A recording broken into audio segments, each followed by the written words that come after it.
एक आदमी ने अचानक पीछे खतरा महसूस किया तो वो फौरन जमीन पर लेटकर मुर्दा बनने का ढोंग करने लगा। इसी दौरान एक प्रासरार शिकारी आहिस्ता आहिस्ता अपनी गैबी हालत खत्म करता है और आसपास के जानदारों को स्कैन करने लगता है, मगर उसे कोई जिंदा शिकार नजर नहीं आता। लेकिन खून के निशानात का पीछा करते हुए वो इस आदमी तक पहुंच जाता है। बड़े दाढ़ी वाले शख्स की सांसें तक बंद हो जाती हैं। खुशकिस्मती से शिकारी उसका जिस्मानी दर्जा हरारत नहीं पकड़ पाता, फिर भी वो इधर उधर नजर दौड़ाता है और खतरा न देखकर आगे बढ़ने ही वाला था कि अचानक वो दाढ़ी वाले पर पांव रख देता है। दरख्त के पीछे छिपी हुई लूना ने शुक्र अदा किया कि वो बच गई, लेकिन उसका किता दौड़कर सामने आ गया। शिकारी फौरन अपनी बंदूक उसकी तरफ तान देता है। जैसे ही वो कुत्ते को मारने ही वाला था, लूना का भाई ब्रॉक पहुंचता है और एक वार से उसके हेलमेट पर जर्ब लगा देता है। शिकारी गुस्से में ट्रिगर दबाता है, मगर गोली कुत्ते को नहीं लगती बल्कि एक दरख्त में पियुस्त हो जाती है। अब लूना और उसका भाई जेक बहादुरी से लड़ने लगते हैं। जेक तीर से उस पर हमला करता है, मगर शिकारी अपनी ढाल से बच जाता है। इसी दौरान लूना गोली चलाने की कोशिश करती है, लेकिन पहली बार इस्तेमाल करने की वजह से हथियार खाली निकलता है।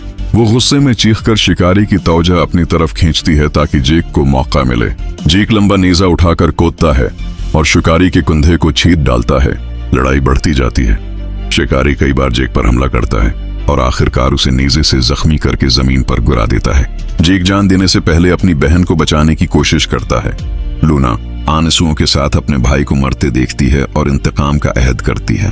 रात को लूना दरिया के किनारे बैठी खून साफ करती है और उसका किता दाहवा खामोशी से उसके पास रहता है।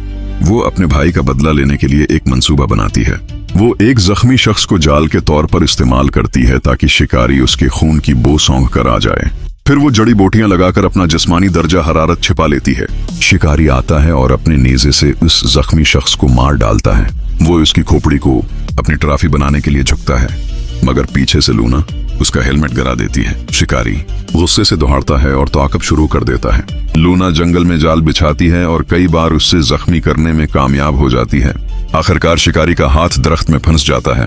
वो अपनी ढाल से बचने की कोशिश करता है, लेकिन गलती से अपना बाजू काट बैठता है। जंग के आखिरी लम्हे लूना उसे दलदल में घसीटने के लिए अपने कुत्ते की मदद लेती है। दोनों मिलकर उसे कीचड़ में धंसा देते हैं। शिकारी आखिरी बार निकलने की कोशिश करता है, लेकिन लूना ने उसका हेलमेट अपने काबू में लेकर उसकी ही बंदूक उसी पर चलवा दी। एक ही लम्हे में शिकारी की खोपड़ी छलनी हो गई। यूं लूना ने अपने भाई का बदला लिया। वो कुत्ते के साथ कबीले में वापस आई, हाथ में दुश्मन का हथियार लिए। माँ ने बेटी को देखकर फख्र से मुस्कुरा दिया और कबीले के सरदार ने ऐलान किया कि लूना अब सबसे बहादुर कुमांची लड़ाका है।